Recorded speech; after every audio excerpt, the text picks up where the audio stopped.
Good evening to everybody. In the last lecture, we discussed on what is meaning by the information industry and how many function of information industry, what is the role of information industry, what is the feature of information industry and how it work. So there are many points we discussed in the last lecture. So this topic has been finished. Now in today's lecture we are going to discuss our new topic, seventh topic from the first unit. What is the title of this topic? IPR, legal issues, categories, convention, treatise and laws. Okay. So basically intellectual property right, its main concept, and regarding this there are so many topics we are going to discuss in today's lecture.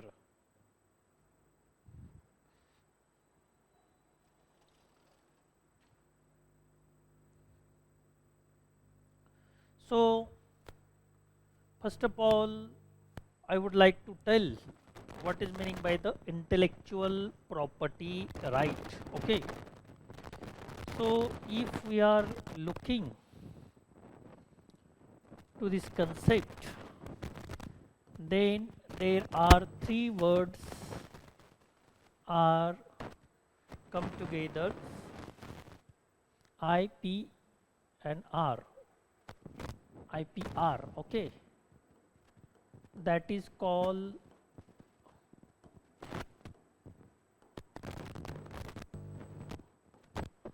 intellectual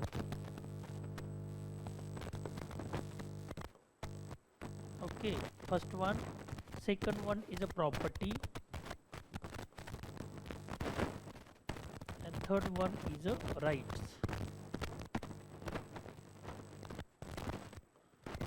So in this way we are going to discuss on these three words what it tell us. Okay.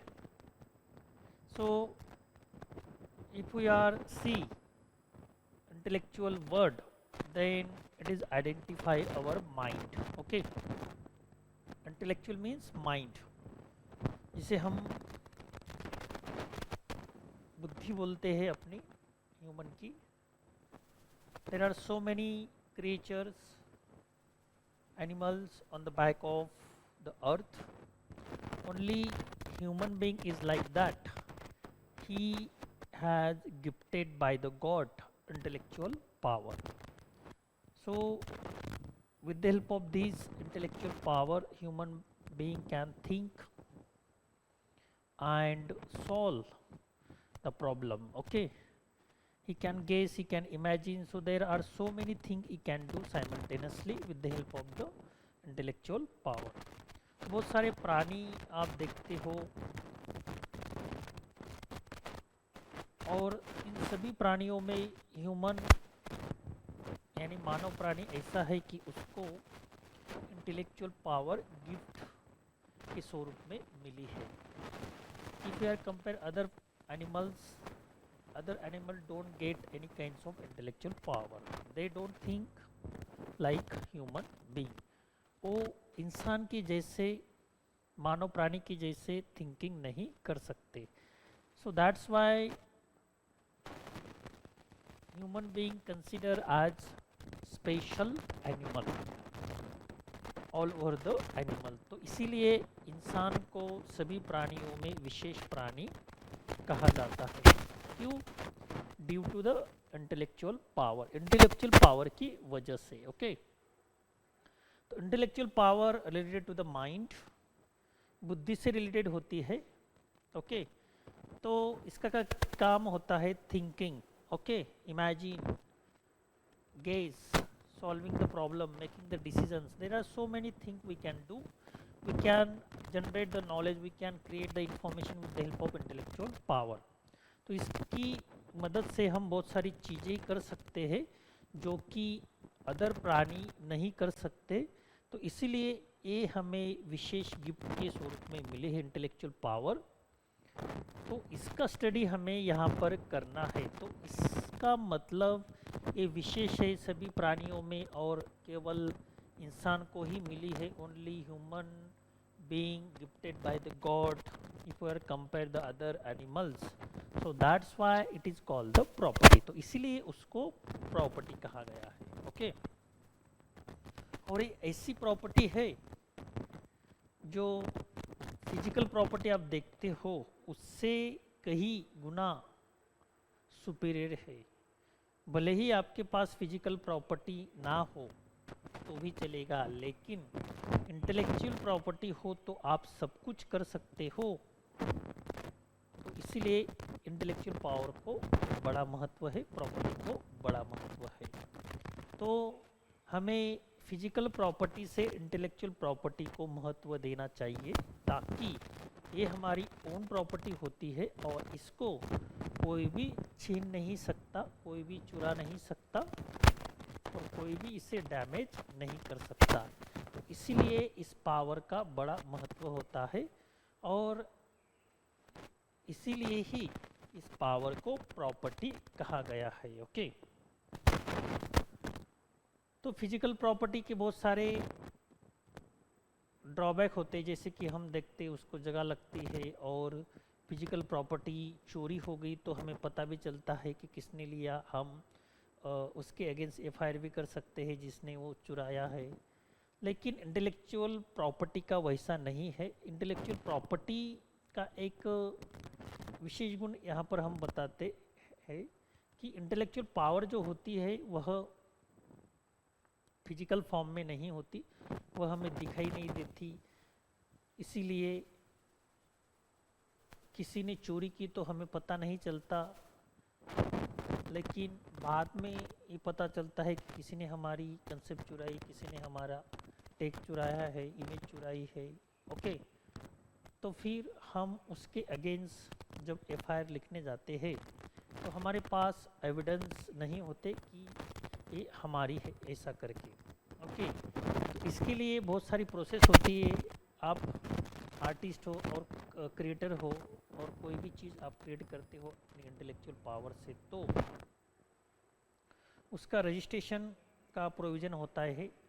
Government की organisation, non government organisation भी इसमें काम करती है। आप वहाँ पर अपनी क्रिएटिविटी रजिस्टर कर सकते हो, इंटेलेक्चुअल पावर को राइट्स प्रोवाइड कर सकते हो। ओके, तो इसीलिए फिजिकल प्रॉपर्टी और इंटेलेक्चुअल प्रॉपर्टी में ये फ़र्क यहाँ पर हम आपको बता सकते हैं।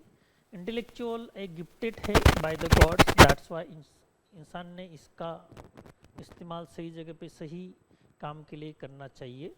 यदि इसका उपयोग हम गलत तरीके से करते हैं तो इसका रिजल्ट भी गलत आता है। जैसे कि हमारे पास इंटेलेक्चुअल पावर है और लोगों के पास भी इंटेलेक्चुअल पावर होती है, लेकिन हम क्या करते हैं, यदि किसी ने बुक्स लिखी है, पोएम्स लिखी है, तो हम क्या करते हैं, उसकी पोएम चुरा कर हमारे नाम से हम प्रकाशित कर देते हैं। तो दोनों में यहाँ पर इंटेलेक्चुअल का ही यूज हुआ। उसने इंटेलेक्चुअल गिफ्टेड थी उसको, और उसका एक चमत्कार था कि वो पोएम लिख सकता था और अच्छी पोएम लिखता था। लेकिन दूसरे ने क्या किया, अपने इंटेलेक्चुअल पावर से उसको चुरा लिया और उसके नाम के बिना अपना नाम डाल दिया। तो और he showing like that this is my position, और ये मेरी पोजीशन ऐसा करके उसने दिखाया और उसका बिजनेस कमर्शियल गलत इस्तेमाल किया। ओके, तो इस तरह से it is a broken of copyright act. Copyright act का भंग हो जाता है, क्योंकि जो जिसकी क्रिएटिविटी होती है उस पर उसका अधिकार होता है, और भले ही कुछ समय के लिए वह एविडेंस प्रोवाइड नहीं कर सकता, लेकिन जांच होने के बाद, इंक्वायरी होने के बाद अंत में यह पता चल जाता है कि वह किसकी क्रिएटिविटी है। ओरली जब हम कहने जाते हैं कि मेरी क्रिएटिविटी है तो आप पर कोई भरोसा नहीं रखता, इसमें श्योरिटी लोगों को नहीं आती है, एविडेंस हम तत्काल वहाँ पर दे नहीं सकते, लेकिन कुछ चीज़ें करने के बाद ये हम प्रूव कर सकते हैं कि this is my creativity. Okay, तो इंटेलेक्चुअल पावर और इंटेलेक्चुअल प्रॉपर्टी किसे कहते हैं, इसका मतलब क्या होता है? तो इंटेलेक्चुअल पावर से जो भी हम क्रिएट करते हैं ऑफलाइन ऑनलाइन, ओके, तो उसे इंटेलेक्चुअल प्रॉपर्टी कहा जाता है। ओके लेकिन जो चीज़ हमारे द्वारा निर्मित हुई है, फिर चाहे वह पोएम हो, लिरिक्स हो, सॉन्ग हो, म्यूजिक हो, ओके, या किसी चीज़ का डिज़ाइन हो, बिल्डिंग स्ट्रक्चर हो, ओके, कोई भी चीज़ हो, वर्चुअल नॉन वर्चुअल, तो उसका श्रेय उस क्रिएटर को ही मिलना चाहिए जिसने वो बनाई है। यदि क्रिएटर खुद बनाकर उसे बेचता है विथ कॉपीराइट तो नो इश्यू, इसमें इश्यू नहीं आता, इसमें सभी प्रोसेस कंडक्ट की जाती है इस डील में, तो इस पर कोई क्लेम नहीं कर सकता। लेकिन बिना permission, without permission of creator, you can't use his or her activities और his or her creativity। आप किसी की भी क्रिएटिविटी का यूज बिना परमिशन इस्तेमाल नहीं कर सकते। तो इंटेलेक्चुअल पावर के बारे में आपको यहाँ पर समझ में आया कि इंटेलेक्चुअल पावर क्या होता है। और if you are compare human being to other human to other animals, then human being has gifted the intellectual power by the God, okay, and with the help of this intellectual power human being is creating something, and that is why it is called the intellectual property, his or her intellectual property। इसीलिए इस intellectual power से जो भी create होता है, फिर painter painting तैयार करता है, टीचर टीचिंग करता है, कवि कविता लिखता है, राइटर कथा लिखता है, ओके, और डिज़ाइनर डिज़ाइन करता है, आर्किटेक्चर डिज़ाइन बनाता है। ऐसे बहुत सारे प्रोफेशन इसमें आते हैं कि जो हर एक व्यक्ति अपना क्रिएटिविटी करके कुछ नया निर्माण करने का प्रयास करता है अपने इंटेलेक्चुअल पावर से। और बिना इंटेलेक्चुअल पावर कोई भी क्रिएटिविटी नहीं हो सकती, कोई भी कुछ क्रिएट नहीं कर सकता। तो इसीलिए इंटेलेक्चुअल पावर को बड़ा महत्व है क्रिएटिविटी में। और जो भी हम नया क्रिएट करते हैं तो उसका श्रेय उसको ही मिलना चाहिए जिसने वह क्रिएट किया, और उसका कमर्शियल जो यूज होगा फ्यूचर में तो उसका जो एडवांटेज है वो भी उसको मिलना चाहिए। तो इसीलिए इंटेलेक्चुअल प्रॉपर्टी राइट, यह जो एक्ट है यह महत्वपूर्ण भूमिका निभाता है इसमें। यदि हम खुद चीज़ बनाते हैं और उसका इस्तेमाल दूसरा व्यक्ति बिना परमिशन करता है तो it is hurt to us और क्रिएटर। ये क्रिएटर को बड़ा दुख होता है कि ये चीज़ हमने बनाई और दूसरा इसका इस्तेमाल कर रहा है, तो जिसने क्रिएट किया तो उसका ही उसका इस्तेमाल करना आना चाहिए। It is a natural right which is given by the god to the human being. तो ये जो नेचुरल जो राइट है, अधिकार है, यह व्यक्ति को या इंसान को नेचर द्वारा ही प्रदान किया गया है। तो इसीलिए इसका संरक्षण करना एक समाज की जिम्मेदारी होती है, देश की जिम्मेदारी होती है, राज्य की जिम्मेदारी होती है। तो यदि इसका कोई गलत इस्तेमाल करता है, किसी का अधिकार का कोई गलत इस्तेमाल करता है, उल्लंघन करता है, उसका अधिकार का गलत इस्तेमाल करता है, तो समाज देश को इसके अगेंस्ट एक्ट बनाना आवश्यक होता है और इस माध्यम से ही और इस नीड में से ही किसी भी एक्ट का यहाँ पर जन्म होता है। तो इंटेलेक्चुअल यानी कि क्या, इसके बारे में हमने जाना और इंटेलेक्चुअल प्रॉपर्टी राइट्स क्या होता है, इसकी ज़रूरत क्यों होती है, इसके बारे में भी हमने यहाँ पर देखा। तो इंटेलेक्चुअल प्रॉपर्टी राइट्स की ज़रूरत क्यों होती है? To get everything benefit, to get the benefit, to get the advantage, the owner of creativity, the creator of creativity, and that's why these act play important role to protect his rights.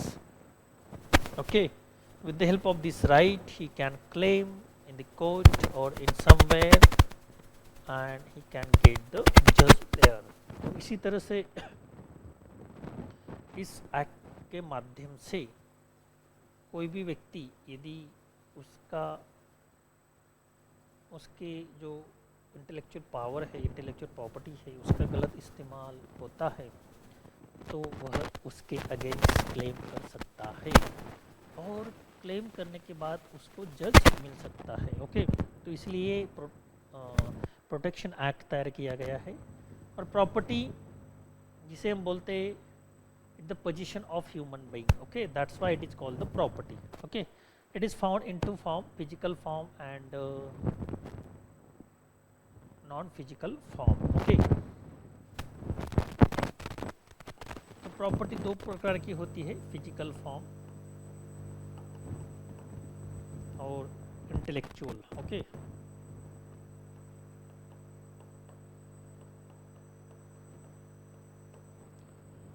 इसे हम virtual non virtual भी कह सकते हैं।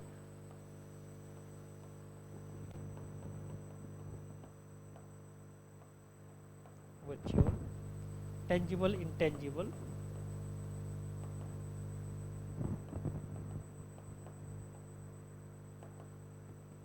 Okay, तो बहुत सारे word है इसके बारे में यूज किए जाते हैं। तो प्रॉपर्टी दो प्रकार की होती है, फिजिकल प्रॉपर्टी यानी कि क्या, जिसका उपयोग हम कर सकते हैं, उसका यूज कर सकते हैं, उसको एक जगह से दूसरी जगह पे रख सकते हैं, उसको हाथ लगा सकते हैं और इधर उधर घुमा सकते हैं। जो आंखों से हम देखते हैं तो उसे फिजिकल प्रॉपर्टी कहा जाता है। तो स्थावर जंगम मालमत्ता जिसे हम कहते हैं, यानी कि उसमें घर, कार, बंगला वगैरह वगैरह, ओके, सभी चीज़ें, फर्नीचर, ये सभी चीज़ें इसमें आती है फिजिकल फॉर्म में, चीज़ें, वस्तु, पदार्थ। ओके, और ये वर्चुअल होती है, दिखाई देती है, टेंजिबल यानी दिखाई देती है। लेकिन इंटेलेक्चुअल पावर जिसे हम बोलते हैं ये नॉन वर्चुअल होती है, इंटेंजिबल होती है, ये हमें दिखाई नहीं देती है। ओके, जैसे कि व्यक्ति अगर कहेगा कि उसके पास कार है तो वह कह सकता है कि हाथ दिखाकर ये मेरी कार है, और लोग भी वहाँ देख सकते हैं और लोगों को भी इमीडिएटली वहाँ पर विश्वास होता है और वो जल्दी बिलीव कर लेते हैं कि ये इसकी कार है। और जब हम कार लेते हैं तो हमारे घर पे ही लगाते हैं, घर के सामने लगाते हैं, लोग आते जाते देखते रहते हैं।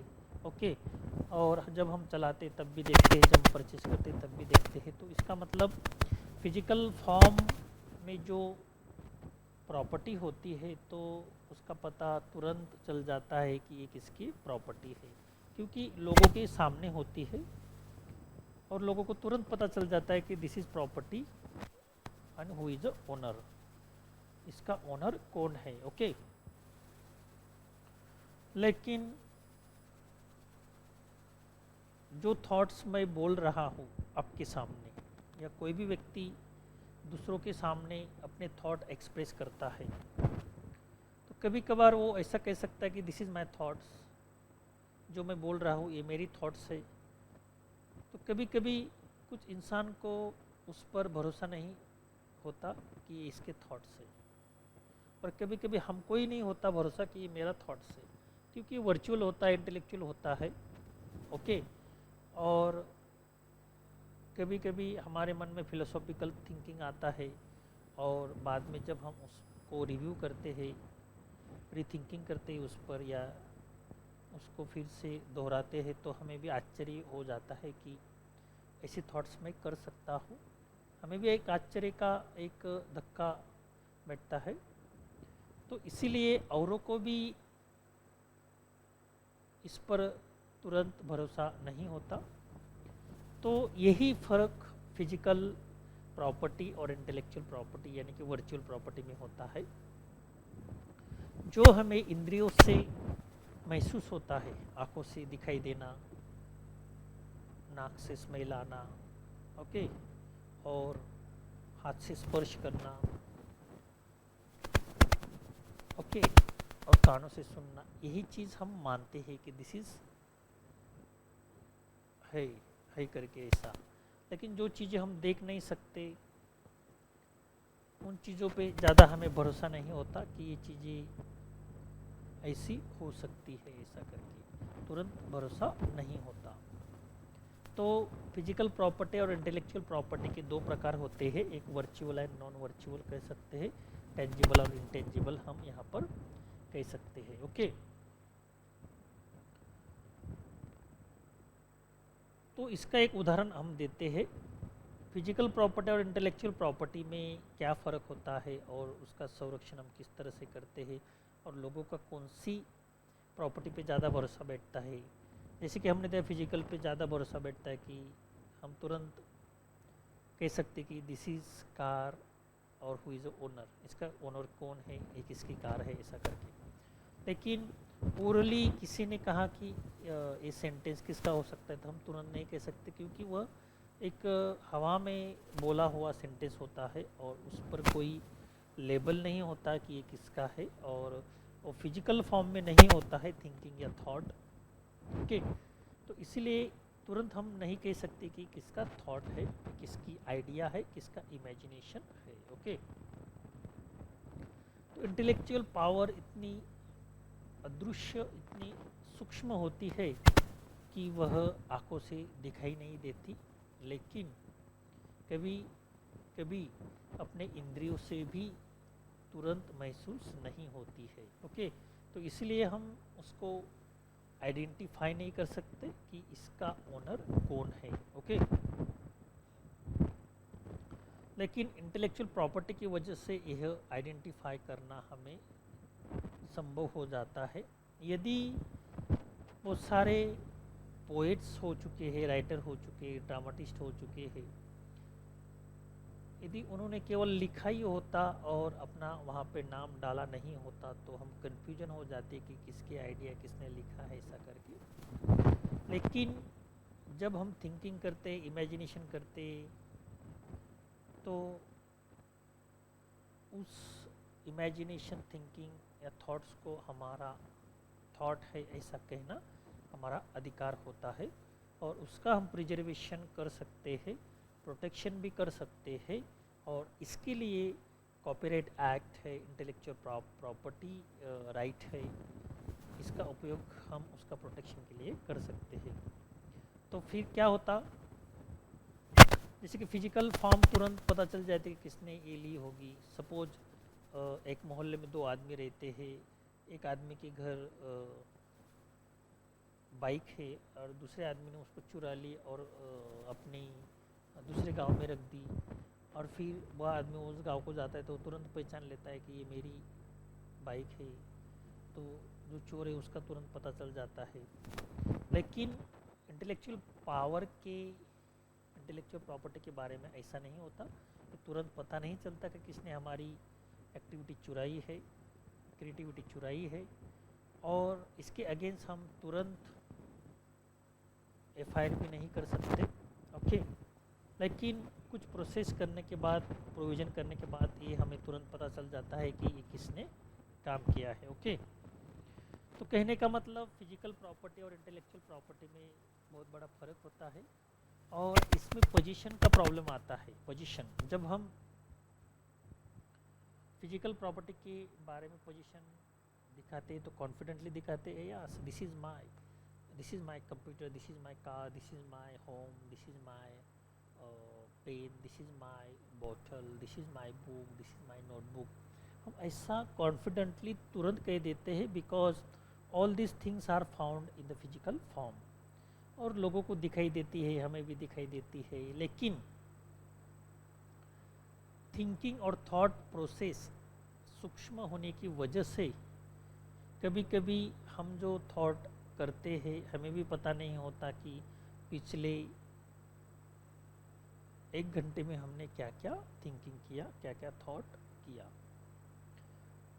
और जब हमें भी पता नहीं होता तो इस प्रोसेस के बारे में, इस इंटेलेक्चुअल प्रॉपर्टी के बारे में, थिंकिंग या थॉट्स के बारे में हम भी इतना कॉन्फिडेंट नहीं होते हैं। ओके, क्योंकि हमें पता होता है हमारे सामने जो चीज़ें दिखाई देती है, हमारी इंद्रियों से जो चीज़ें महसूस होती है वही हमें हमारी लगती है और हम कॉन्फिडेंटली ऐसा कह सकते हैं। ओके, लेकिन 1 घंटे पहले हमने क्या क्या विचार किया ये हमको पता ना होने की वजह से हम इंटेलेक्चुअल प्रॉपर्टी के बारे में इतना कॉन्फिडेंट नहीं होते हैं। ओके, इसको एक उदाहरण के द्वारा समझते हैं। सपोज 2 दिन बाद एक थॉट आपके मन में आया और एक 4 लाइन आपके मन में आई और आपने just speak out in front of the other person, लेकिन 2 दिन के बाद आप वह भूल गए। ओके, और फिर जिसने वह सुनी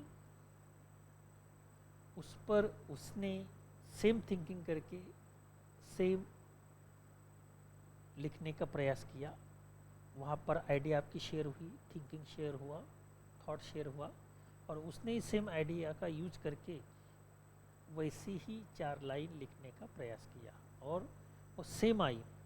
और जब उसने आपको सुनाई 4 लोगों में, और जब आप सुनते हो तो आप कंफ्यूजन हो जाते हो, अरे ये लाइन तो कुछ पहचानी सी और सुनी हुई लग रही है।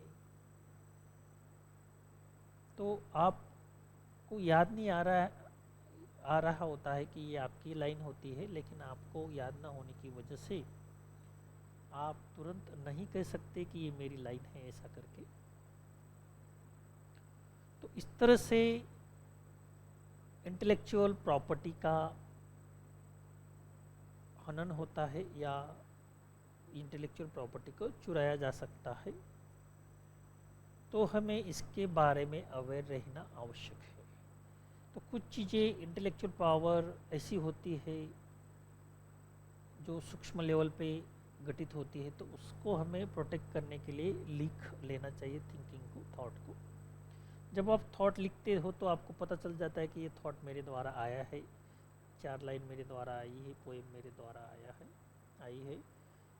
तो आपको कॉन्फिडेंट आता है कि यस दिस इज़ माइन, ये मेरी है ऐसा करके, और आप कॉन्फिडेंटली कह सकते हो, इसके अगेंस्ट आप क्लेम भी कर सकते हो। लेकिन आपको ही याद नहीं आ रहा है कि ये मेरी है या किसकी है, तो आप कन्फ्यूजन रहते हो और फिर आपकी आइडिया कोई चुरा लेता है, आपका थॉट कोई चुरा लेता है और अपने नाम से प्रकाशित कर देता है। तो ऐसा नहीं होना चाहिए। इसके लिए हमें कोई भी थॉट्स हमारे मन में आए तो उसे हमें लिख लेना चाहिए, पोएम आए तो लिख लेना चाहिए। और यदि उसके ऊपर हमें ज़्यादा उसका प्रोटेक्शन चाहिए तो हम रजिस्टर भी कर सकते हैं अगेंस्ट कॉपीराइट्स एक्ट के अंतर्गत। और फिर किसी ने फ्यूचर में उसको चुराया या उसका गलत इस्तेमाल किया, कमर्शियल यूज किया, तो इसके अगेंस्ट हम क्लेम कर सकते हैं और आपको जज भी मिल सकता है। ओके, तो यही फ़र्क फिजिकल प्रॉपर्टी और इंटेलेक्चुअल प्रॉपर्टी में होता है। इसलिए जैसे कि मालमत्ता संरक्षण का अधिकार, चाहे वह फिजिकल प्रॉपर्टी हो तो सभी इंसान को प्राप्त होता है, ठीक उसी तरह से इंटेलेक्चुअल प्रॉपर्टी का संरक्षण का अधिकार भी इंसान को प्राप्त होना जरूरी होता है। तो इसलिए दोनों का संरक्षण करना और दोनों के संरक्षण करने के लिए एक्ट बनाए गए हैं। जैसे कि फिजिकल प्रॉपर्टी के संरक्षण के लिए एक्ट होते हैं और इंस्टीट्यूशन में ये सब पता होता है कि किस तरह से हम ये कर सकते हैं। तो इसीलिए इंटेलेक्चुअल जो प्रॉपर्टी होती है उसका भी संरक्षण करना हमारा अधिकार हो जाता है और देश समाज का अधिकार होता है, ताकि जिसकी जो प्रॉपर्टी हो उसको फ़ायदा मिलना चाहिए, एडवांटेज होना चाहिए, ये पर्पज़ उसके पीछे होता है। नहीं तो फिर ये एक्ट नहीं होता, इंटेलेक्चुअल प्रॉपर्टी राइट या प्रॉपर्टी राइट नहीं होता, फिजिकल प्रॉपर्टी हो या इंटेलेक्चुअल प्रॉपर्टी राइट हो। तो कोई भी व्यक्ति या इंसान किसी भी प्रॉपर्टी का यूज खुद के लिए करता, गलत इस्तेमाल करता, और फिर क्या होता, तो दोनों में झगड़ा होता, दोनों ग्रुप में झगड़े होते, फिर दोनों जो ग्रुप में या व्यक्तियों में समाज में झगड़ा हो जाता, और ऐसे ही कलह फिर समाज में चलते रहता। लेकिन यह एक्ट की वजह से हर एक व्यक्ति को कॉन्फिडेंस है कि हमारी जो इंटेलेक्चुअल प्रॉपर्टी है या फिजिकल प्रॉपर्टी है जो हमने अर्न की है या हमें गॉड गिफ्ट मिली है, तो उसका प्रोटेक्शन हम कर सकते हैं, इतना आत्मविश्वास उसमें आता है। और फिर दूसरे में भी यह एक जागृति होती है, अवेयरनेस होता है कि यदि हमने दूसरे का इंटेलेक्चुअल प्रॉपर्टी या फिजिकल प्रॉपर्टी का गलत इस्तेमाल किया या चुराया, तो हमको इसकी अगेंस्ट पनिशमेंट हो सकती है, जो इन कायदों में दी गई है। तो इसलिए इंटेलेक्चुअल प्रॉपर्टी यानी कि क्या, प्रॉपर्टी यानी कि क्या, इसके बारे में हमने जाना, और उसका संरक्षण करना कितना इम्पोर्टेंट है और क्यों इम्पोर्टेंट है, इसके बारे में भी हमने सविस्तर इन्फॉर्मेशन यहाँ पर देने का प्रयास किया। तो इंटेलेक्चुअल प्रॉपर्टी के बारे में आपको अभी समझ में आया होगा कि इंटेलेक्चुअल प्रॉपर्टी किस तरह से काम करते हैं। So in this way we try to give the interpretation our own language according to our previous knowledge.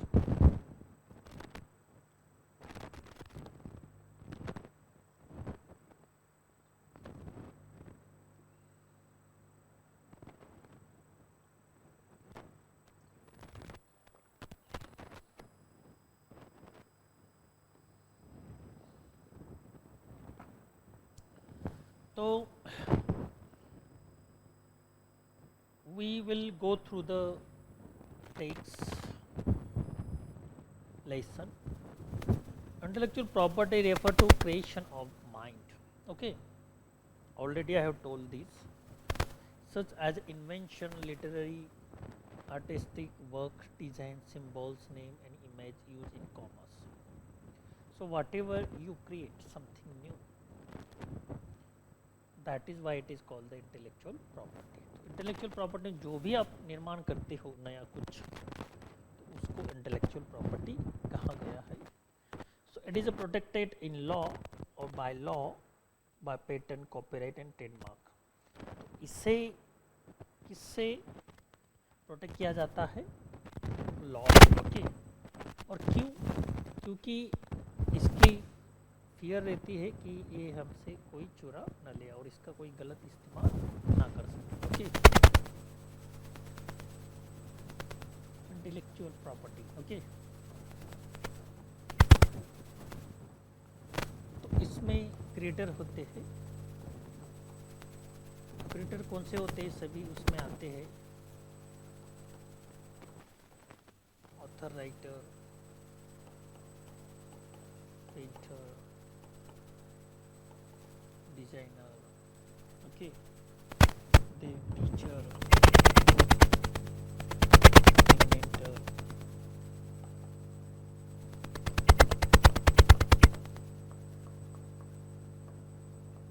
artist, scientist. There are so many creators or even inventor. Okay, इसमें सभी प्रकार के ये आर्टिस्टिक आते हैं, डिज़ाइन, सिम्बॉल्स वगैरह, और इसको प्रोटेक्ट करने के लिए लॉज बनाए हैं।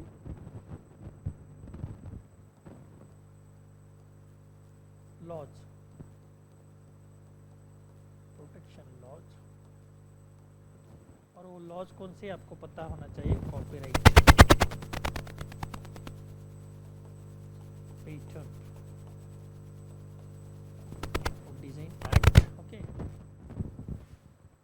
और कौन सा, पेटेंट, कॉपीराइट और ट्रेडमार्क जिसे हम बोलते हैं, ओके।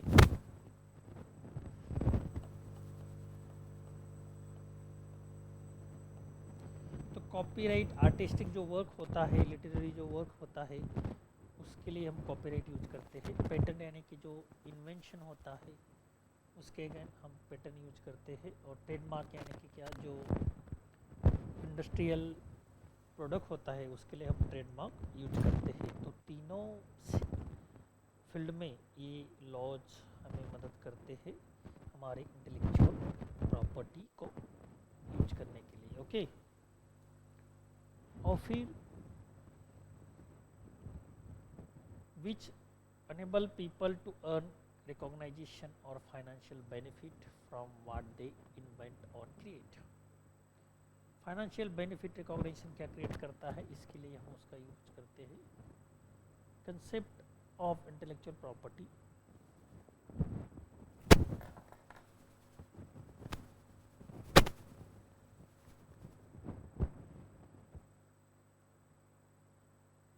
तो which enable people to earn recognition, financial benefit from what they invent or create, क्या इसमें यूज होता है, ये हम यहाँ पर देख सकते हैं। तो इसी तरह से कुछ चीज़ें हमारी यहाँ पर आप देख सकते हैं कि इंटेलेक्चुअल प्रॉपर्टी यानी कि क्या, उसका मीनिंग क्या होता है और उसका यूज़ हम किस तरह से कर सकते हैं, प्रोटेक्शन किस तरह से कर सकते हैं। तो इंटेलेक्चुअल प्रॉपर्टी और जो क्रिएटर होते हैं, ओनर, ये सब हो सकते हैं। इन सभी इंटेलेक्चुअल प्रॉपर्टी का प्रोटेक्शन इन 3 लॉ के द्वारा की जाती है, ओके। तो उसमें कॉपीराइट एक्ट आता है, पेटेंट आता है, एक्ट आता है और ट्रेडमार्क एक्ट आता है। तीनों प्रकार के एक्ट है और लॉज है, इसके जरिए आप अपनी इंटेलेक्चुअल प्रॉपर्टी प्रोटेक्ट कर सकते हैं, okay. So concept of intellectual property, क्या कंसेप्ट है इसके बारे में थोड़ा जानते हैं। The term property is of word of widest importance. The Supreme Court defined property to mean the highest right of man can have to anything, being that right which one has lands or tenements, goods or cattle, which does not depend on others' courtesy. So that's why what is meaning by the property, whether it is intellectual property or physical property. The definition of property is given by the Supreme Court. Okay, property के बारे में यहाँ पर supreme court ने खुद उसकी definition की है और इसको हमें यहाँ पर समझना है। द हाईएस्ट राइट, जो चीज़ होती है हमारी, उस पर हमारा सबसे ज़्यादा अधिकार होता है। और to have anything being right which to be lands, वो लैंड हो सकती है, टेनमेंट्स हो सकता है, गुड्स हो सकती है, चैटल्स हो सकती है, तो कोई भी चीज़ इसमें आ सकती है। और हमने इन सभी चीज़ों को 2 कैटेगरी में डिवाइड किया है। फिजिकल प्रॉपर्टी, इसमें सब फिजिकल प्रॉपर्टी आती है, और इंटेलेक्चुअल प्रॉपर्टी जो व्यक्ति की इंटेलेक्चुअल से क्रिएट होती है, इंटेलेक्ट से क्रिएट होती है, तो उसको इंटेलेक्चुअल प्रॉपर्टी। दोनों प्रकार की प्रॉपर्टी का प्रोटेक्शन करना ये इंसान का अधिकार होता है, और ये अधिकार उसे नेचुरली प्राप्त होता है। तो इसका संरक्षण करना समाज के लिए, देश के लिए बंधनकारक हो जाता है। और जब इसका कोई उल्लंघन करता है, उसका कोई गलत इस्तेमाल करता है, कमर्शियल यूज के लिए इस्तेमाल करता है, तो उसके लिए एक शासन करना आवश्यक होता है, एक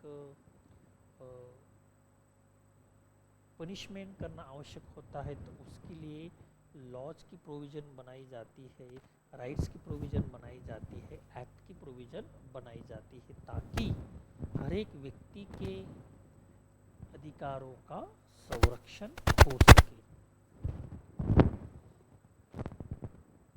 So it includes ownership of estate and interest in corporeal things, and also right such as a trademark, copyright, patent, and even right in persona capable of transfers or transmissions such as a debt, and signifies beneficial right to or things considered as having money value, especially with reference transfer, succession and their capacity of being acquired. हर एक व्यक्ति चाहे वह educated हो या non educated हो, चाहे वह poor हो या रिच हो, चाहे वह स्मॉल हो या बिग हो, यंगर हो या एल्डर हो, चाहे किसी भी प्रकार का प्राणी, तो उसकी एक अपनी प्रॉपर्टी होती है. और वो प्रॉपर्टी दो भागों में हम डिवाइड कर सकते हैं, फिजिकल प्रॉपर्टी और इंटेलेक्चुअल प्रॉपर्टी. फिजिकल प्रॉपर्टी यानी कि क्या, जो आकार के स्वरूप में होती है. इंटेलेक्चुअल प्रॉपर्टी यानी कि क्या, जो एक सॉफ्ट के रूप में होती है, इंटेंजिबल होती है, तो उसका प्रथम अधिकार उस व्यक्ति का उस पर रहता है. तो हर एक व्यक्ति की प्रॉपर्टी अलग अलग हो सकती है.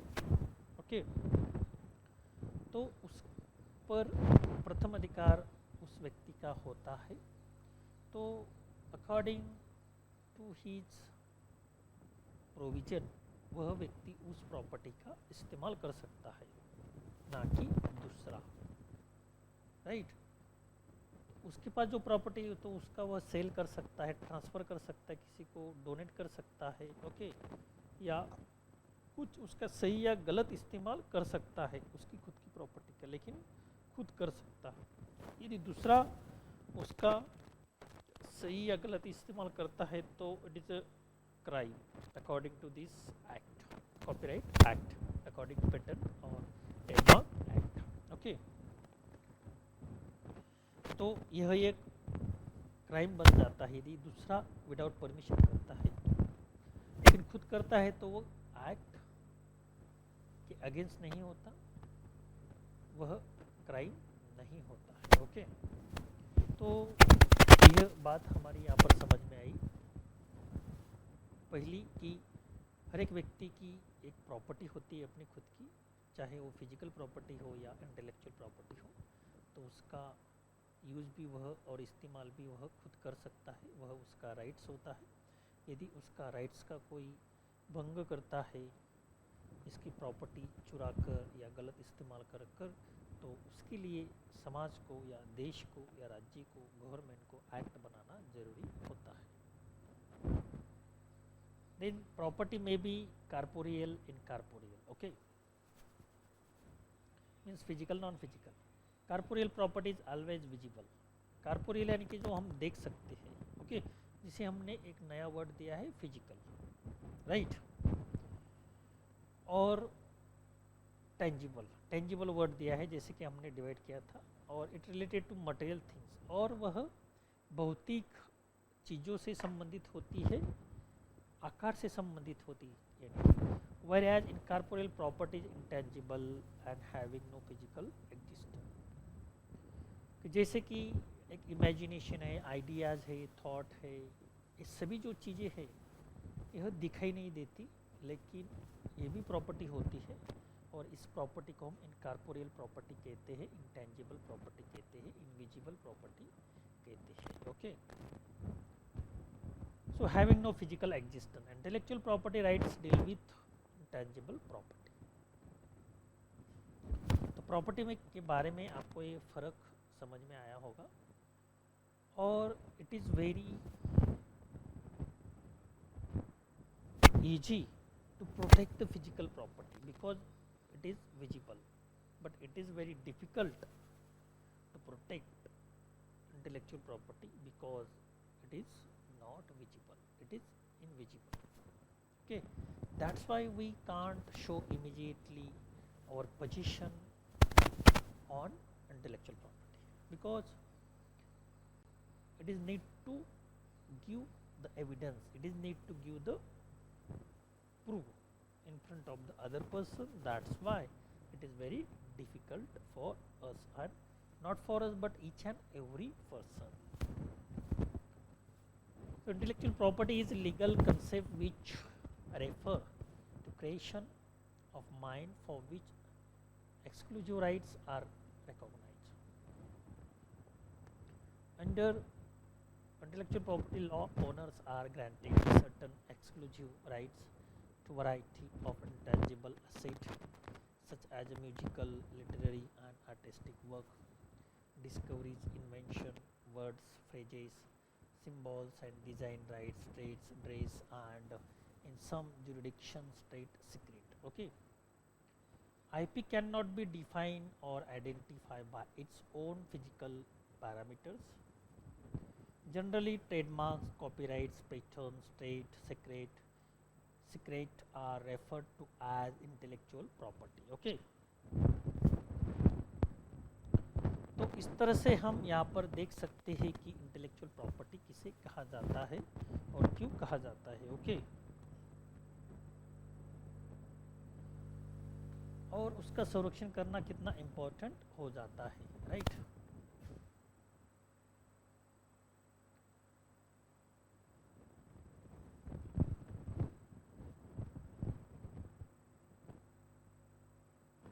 हिस्ट्री ऑफ इंटेलेक्चुअल प्रॉपर्टी के बारे में अब हम जानते हैं. तो पहले हमने इंटेलेक्चुअल प्रॉपर्टी यानी कि क्या, उसका इस्तेमाल कैसे होता है, उसका प्रकार कैसे होता है, उसे क्यों प्रोटेक्शन दिया जाता है, इसके बारे में सविस्तर जानकारी प्राप्त की. अब एक कंसेप्ट समझने के बाद अब इसकी हिस्ट्री क्या है ये हमें यहाँ पर जानना है. Venetian laws of 1474 made the first systematic attempt to protect an invention in the form of patent. In the same century, Johannes Gutenberg contributed to origin of the first copyright system in the world.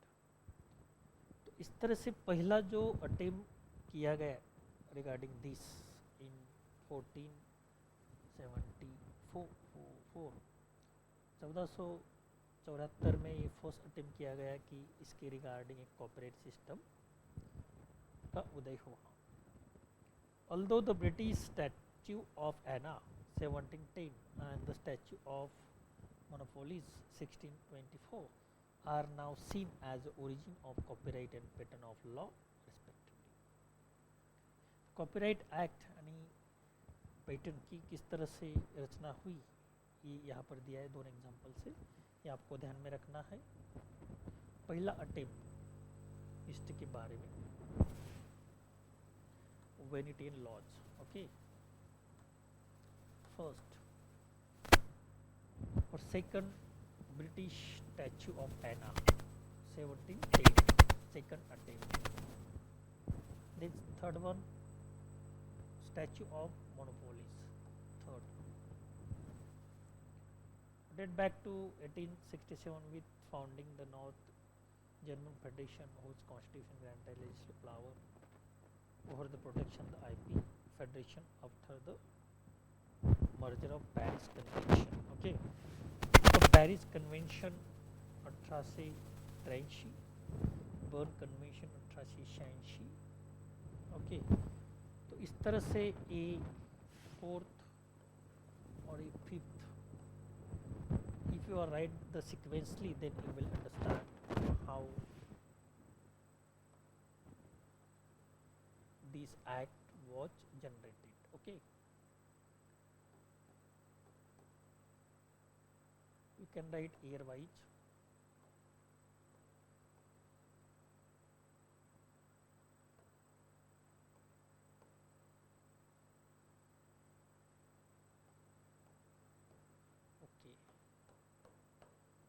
So the question will be asked you, write the sequentially the history of intellectual property law or act. Then you should remember this sequence. Okay. This is ascending sequence and this is descending sequence. Okay. दोनों तरीके से आपको ये आना चाहिए।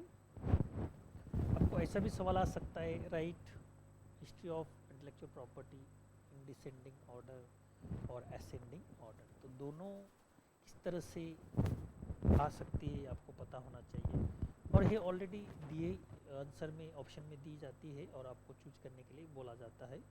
ऐसे 4 option आपको दिए जाएंगे और इतना कन्फ्यूजन इसमें होता है। यदि हमने अच्छी तरह से इसको पढ़ा है तो ही ये हमारे ध्यान में आता है और इसका जवाब हम सही तरीके से लिख सकते हैं, right. So in this way this is the history of intellectual property right और act. Objective of IP to protect the rights of product, its inventors, research, sponsor and public। तो इंटेलेक्चुअल प्रॉपर्टी का क्या उद्देश्य होता है, जैसे कि हमने यहाँ पर देखा बहुत सारे लोग अपनी प्रॉपर्टी का संरक्षण करते हैं, तो उसी तरह से हर एक को इंटेलेक्चुअल प्रॉपर्टी का भी संरक्षण करने का अधिकार होता है, जैसे फिजिकल प्रॉपर्टी का होता है।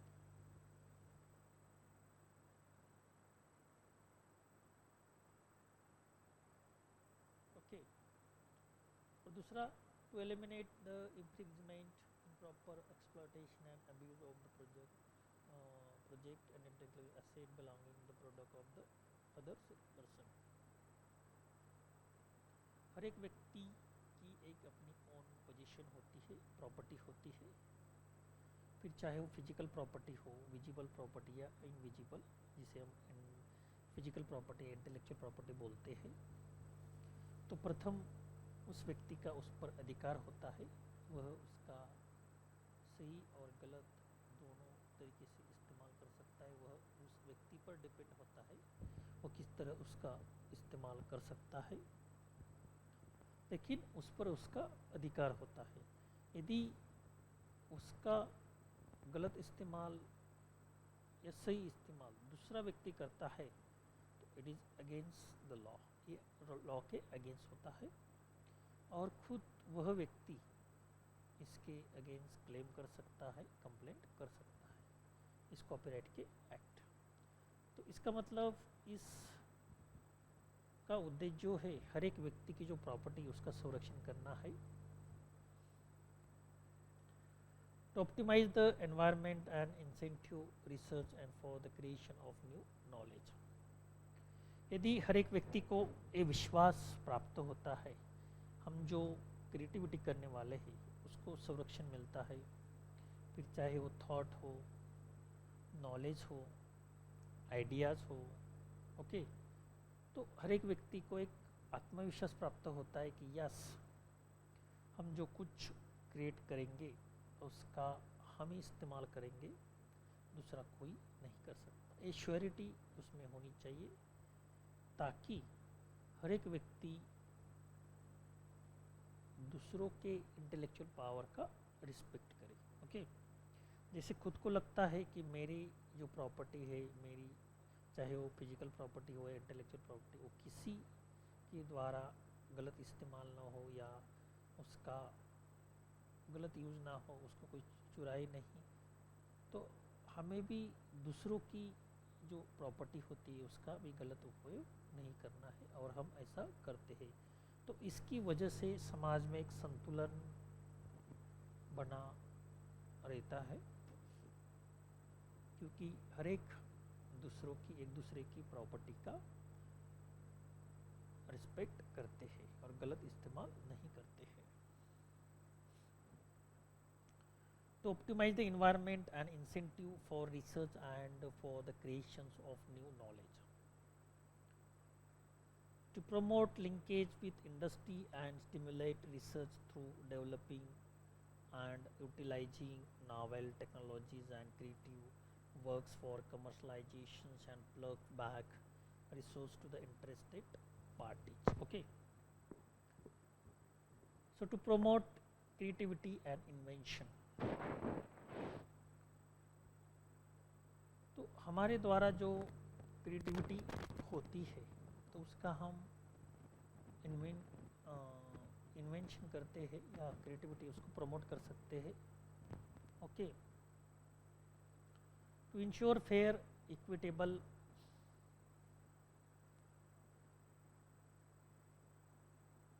distribution of all benefits and accruing from inventions and invention, जो हमारे द्वारा प्रॉपर्टी यूज की जाती है या क्रिएट की जाती है उसका फेयर यूज हम कर सकते हैं, और दूसरा यदि उसका अनफेयर यूज करता है तो उसके अगेंस्ट हम क्लेम कर सकते हैं। तो ये सारी ऑब्जेक्टिव इम्पोर्टेंट है आईपी की। Types of intellectual property rights. Intellectual property के कितने राइट्स होते हैं? Intellectual property is usually divided into two branches, दो ब्रांचों में उसका विभाजन होता है, कॉपीराइट और दूसरा इंडस्ट्रियल प्रॉपर्टी। ओके, तो हम यहाँ पर डिस्कस करते हैं वन बाय वन।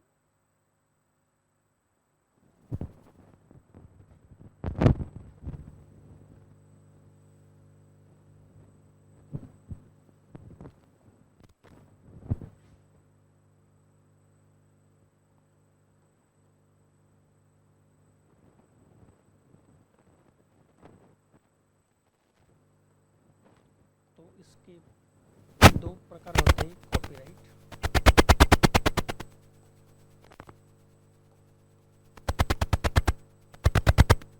और दूसरा है इंडस्ट्रियल राइट।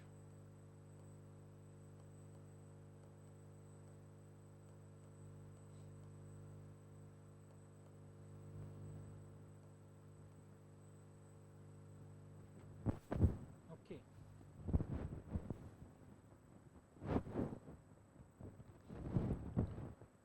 तो कॉपीराइट का मतलब क्या होता है, इंडस्ट्रियल राइट का क्या मतलब होता है, ये हम यहाँ पर देखते हैं। Copyright is a bundle of rights given by the law to the creator of literary, dramatic, musical and artistic works and producer of cinematography and sound recording. The rights provided under copyright law include the rights of reproductions of the work, communication of the work to public, adoptions of the work, translation of the work, idea or concept do not have copyright protection. Okay, तो copyright it is bundle of rights, उसमें अलग अलग प्रकार के rights का समावेश होता है, और वो कौन से राइट्स है यहाँ पर सभी दिए हैं। उसमें लिटरेरी आता है, ड्रामेटिक आता है, म्यूजिकल आता है, आर्टिस्टिक आता है, इस सभी प्रकार की, सिनेमाटोग्राफी, साउंड रिकॉर्डिंग, सभी प्रकार के जो राइट्स है, आर्टिस्टिक वर्क, लिटरेरी वर्क, सभी इसमें इंक्लूड होते हैं। ओके, तो इस तरह से हम कॉपीराइट के बारे में यहाँ पर देख सकते हैं। Communication to work, public, adoptions and work, translation of the work, translation भी इसमें आता है।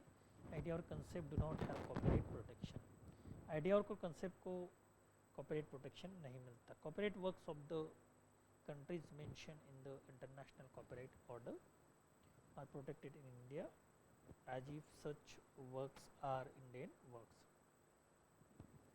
तो इंटरनेशनल कॉपीराइट एक्ट बनाया हुआ है और उसके अंतर्गत हर देश का कॉपीराइट एक्ट काम करता है। Okay, so here we will take short break and after that we will start again. Thank you.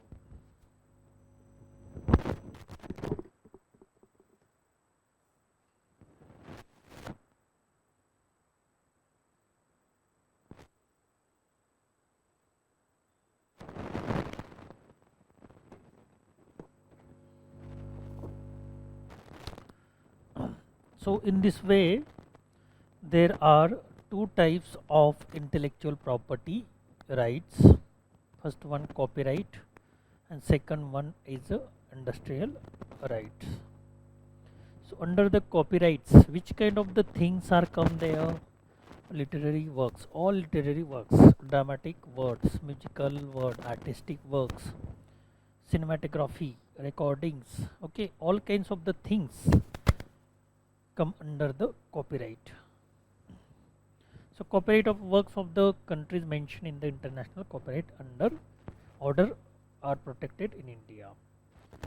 So intellectual copyright is the father act of all over the world, and each and every country rights come under this act, and all these rules are followed by the Indian Copyright Act or any other country copyright act. So why at international level put this right? Because to come the uniformity in these acts, so that is why at international level it is need to made up this kind of the right at international level. The term of copyright in work shall not exist that limit which is enjoyed by it in its country of origin. Acquisition of copyright is automatic and it does not require any formality. Okay, तो आप ऐसा कहोगे कि जो सभी प्रकार की जो क्रिएटिविटी होती है, चाहे वो आर्टिस्टिक हो, लिटरेरी हो, ओके, ड्रामेटिक हो, सिनेमेटोग्राफी हो, म्यूजिकल हो, तो उसका प्रोटेक्शन या संरक्षण के लिए कॉपीराइट रजिस्टर करना ही आवश्यक है या नहीं, ये सवाल आपके मन में आ सकता है. जैसे कि it is very difficult to protect the intellectual property whatever it may be, whether it is artistic, literary, because it is found in visible form. तो इसलिए उसका प्रोटेक्शन करना हमारा कर्तव्य है. लेकिन हर एक एक्टिविटी का रजिस्ट्रेशन या कॉपीराइट अंतर्गत रजिस्ट्रेशन जिसे हम बोलते हैं वह करना आवश्यक है या नहीं. जिसे चाहे वो कर सकता है, लेकिन हर एक के लिए वो आवश्यक नहीं है. और एक बात यहाँ पर हम आपको बताना चाहेंगे कि जो हम चीज़ निर्माण करते हैं उस पर हमारा ही कॉपीराइट रहता है, चाहे आप रजिस्टर करो या ना करो. ओके, ताकि वो हमारी ओन क्रिएशन होती है, ओन प्रॉपर्टी होती है, और बाय द नेचर उस पर हमारा अधिकार होता है. ओके, बाय द लॉ एक सेकंड चीज़ हम कर सकते हैं, by the law which is made by the government, which is made by the society. इसका प्रोटेक्शन हम सेकेंडरी कर सकते हैं, सेकेंडरी प्रोटेक्शन होता है. लेकिन by birth it is our right, ये हमारा जन्म सिद्ध हक होता है. कोई भी प्रॉपर्टी ये हमारी होती है और उस पर पहला अधिकार हमारा ही होता है. उसके लिए हमें किसी के पास जाने की आवश्यकता नहीं है और प्रूव करने की आवश्यकता नहीं कि दिस इज़ माई और दिस इज़ माइन. ओके, तो इसीलिए आप रजिस्टर करो या ना करो, लीगली उसका प्रोटेक्शन करो या ना करो, लेकिन उस पर आपका ही अधिकार रहता है. ये बात यहाँ पर महत्वपूर्ण है.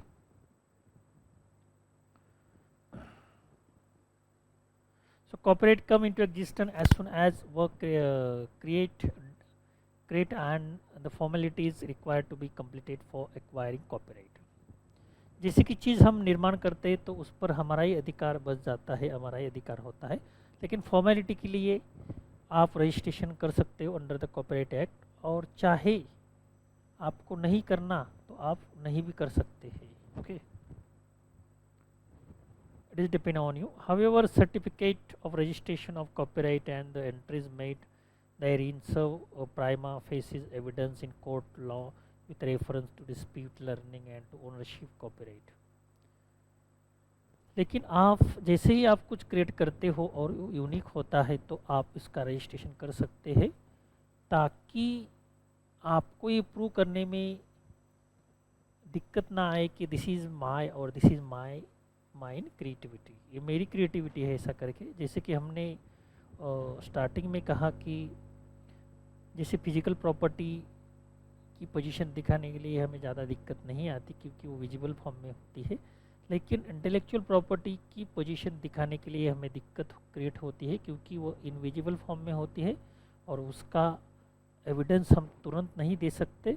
यदि आप कुछ, तो इसीलिए आप कुछ यूनिक क्रिएट करते हो, क्रिएटिविटी करते हो, तो एक्टिविटीज़ करते हो, तो उसका रजिस्ट्रेशन आप कर सकते हैं। और जो सर्टिफिकेशन आपको मिलता है वह लीगली सर्टिफिकेट आपके पास होता है, और इसका यदि किसने उल्लंघन किया और किसने चोरी की आपके इंटेलेक्चुअल प्रॉपर्टी की, तो आप तुरंत क्लेम करके कोर्ट में एज अ सर्टिफिकेट एविडेंस करके वो सर्टिफिकेट प्रूव कर सकते हैं कि दिस इज़ माय एक्टिविटी, और आपको तुरंत उसका जज मिल जाता है, उसका न्याय मिल जाता है। Okay, without wasting a time, money and energy. Otherwise, we are looking our court system and judiciary system. It is a wasting of time, money and energy. No decision come fast if you don't have proof and evidence legally. Okay, और legally हो तो आपको तुरंत इसमें न्याय मिल सकता है। तो आपकी सेफ्टी के लिए आप ये कर सकते हो यदि आपकी जो क्रिएटिविटी यूनिक है इसलिए। तो application for copyright can field copyright office. तो कॉपीराइट एक ऑफिस होता है। I will show the website of this copyright office.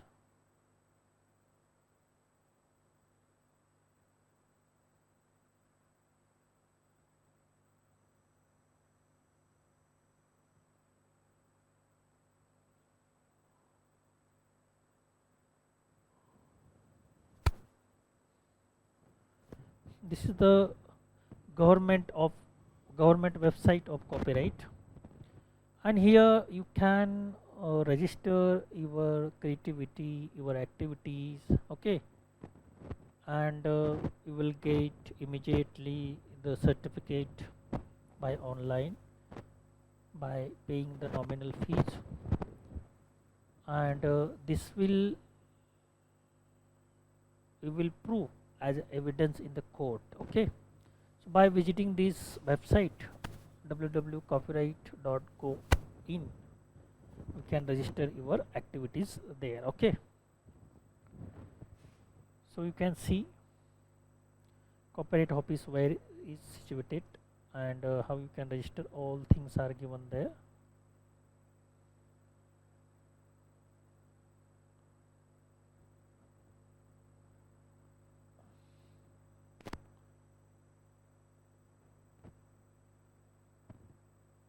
You can prepare the account here.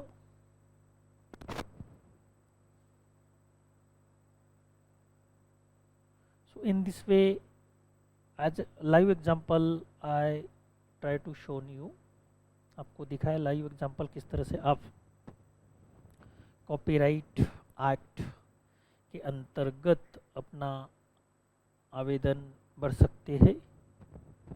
तो इसके लिए इस वेबसाइट का आपको यूज करना है जो आपको अभी हमने दिखाई।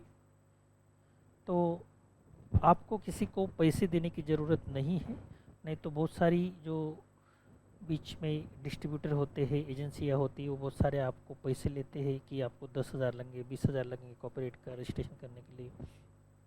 लेकिन आप खुद जाकर इस वेबसाइट पर अपना रजिस्ट्रेशन करवा सकते हैं विथ नॉमिनल फीस, कम से कम फीस में। इसके लिए आपको किसी को ज़्यादा पैसे देने की ज़रूरत नहीं होती। मार्केट में क्या होता है, कुछ चीज़ें हमको पता नहीं होती, इसलिए लोग उसका गलत इस्तेमाल उठाते हैं जिसको पता होता है, और हमसे ज़्यादा फीस लेते हैं। यदि हमें पता नहीं हो और जो फ़ी एक्चुअल लगने वाली उससे थोड़ी ज़्यादा फ़ी ली तो हमें कुछ फ़र्क नहीं पड़ता। लेकिन सपोज उसको रजिस्ट्रेशन के लिए 1,000 रुपये लगने वाले हैं, तो आप 2,000 ले सकते हैं, 1,500 ले सकते हैं। लेकिन कोई इसका रजिस्ट्रेशन करने के 10,000 20,000 लेता है तो ये गलत बात है, वह आपका गलत इस्तेमाल कर सकता है, गलत फ़ायदा उठा सकता है। तो इससे बचने के लिए हमें खुद इसकी जानकारी होना आवश्यक है कि हम किस तरह से कॉपीराइट एक्ट के अंतर्गत रजिस्टर कर सकते हैं। ओके, और औरों को भी हम इसकी मदद कर सकते हैं।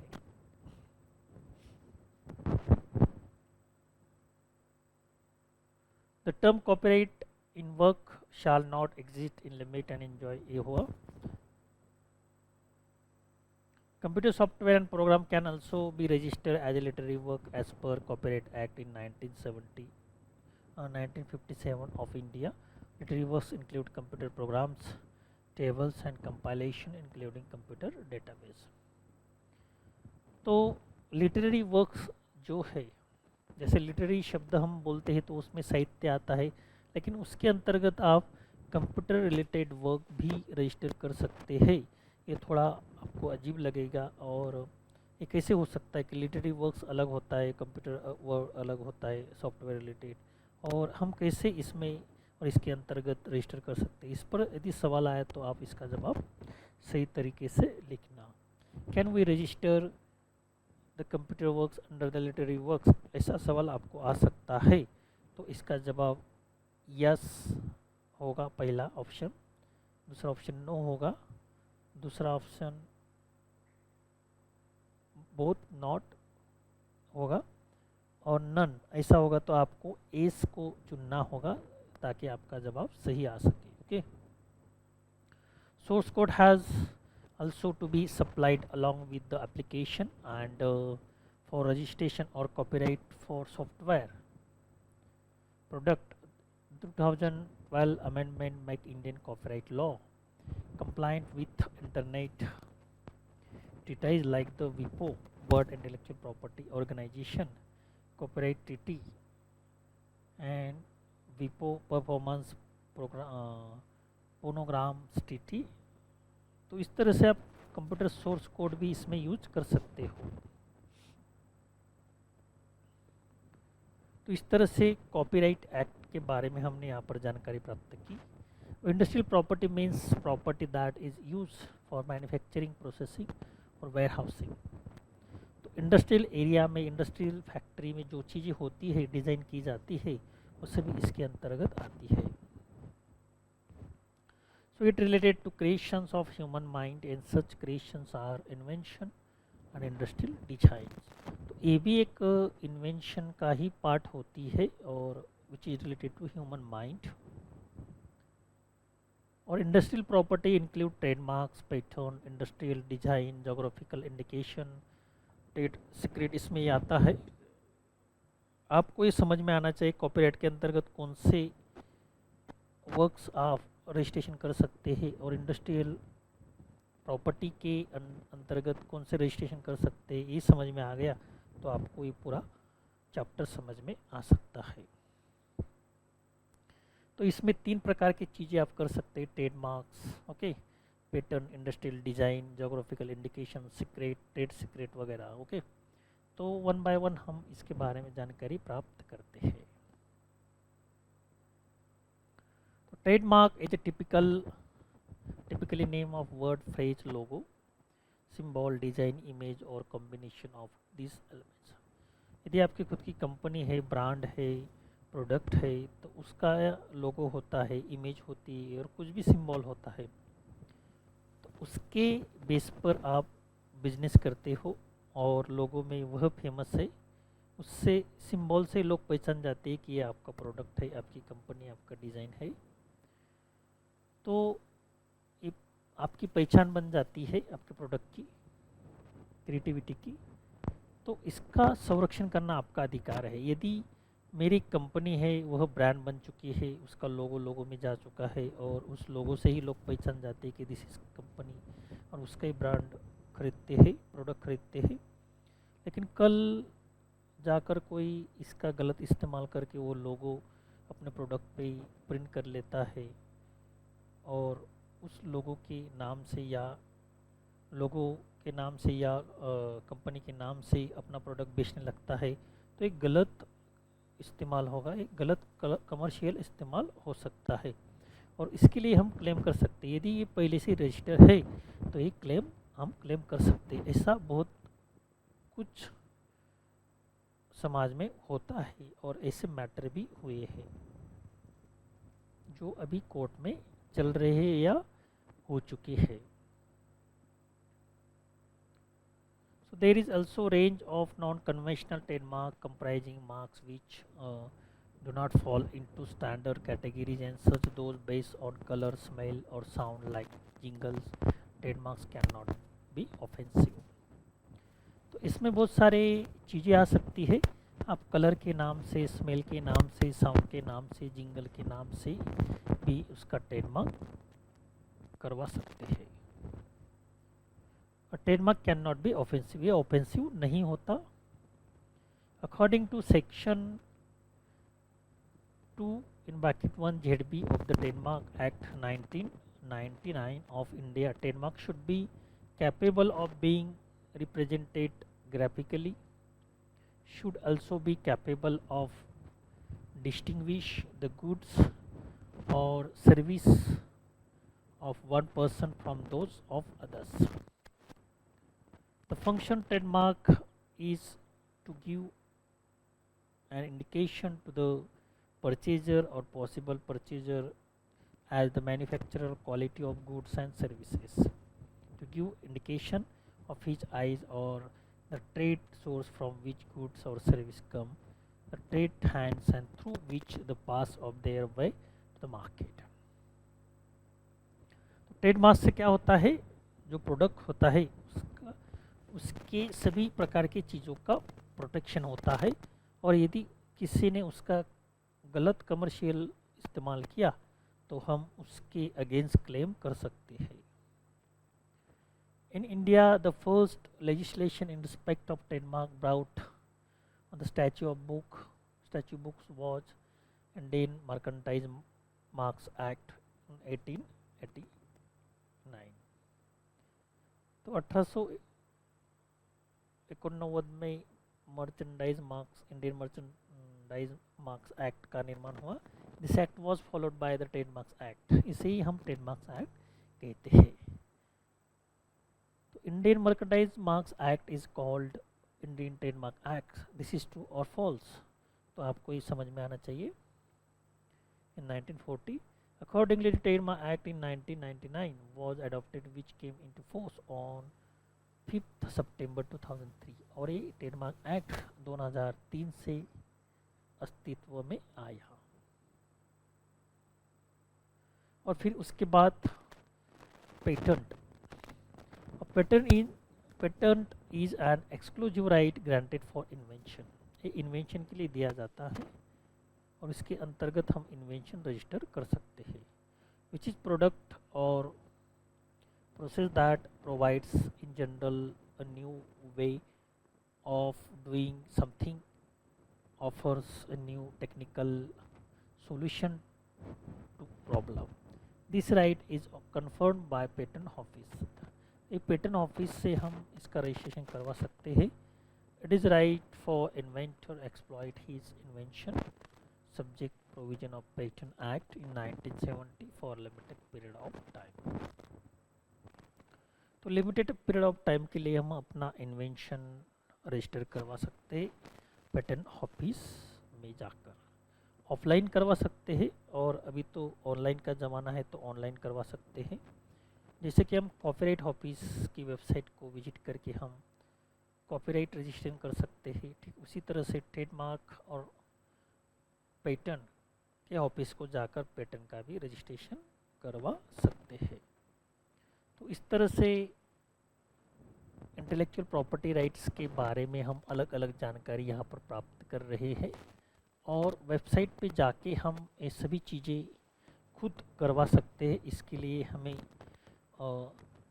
थर्ड पार्टी के पास जाने की आवश्यकता नहीं होती है, और ये चीज़ें हम खुद भी कर सकते हैं यदि हमें इसके बारे में सही जानकारी हो। और इसका यूज हमें लाइफ में होता ही है प्रैक्टिकली, जैसे कि एग्ज़ाम के लिए तो इसका आपको यूज होगा ही, इसका बेनिफिट होगा ही, लेकिन लाइफ में यदि आपको कॉपीराइट का रजिस्ट्रेशन करना है, पेटेंट का रजिस्ट्रेशन करना है, ट्रेडमार्क का रजिस्ट्रेशन करना है, तो आप खुद करवा सकते हैं खुद के जरिए।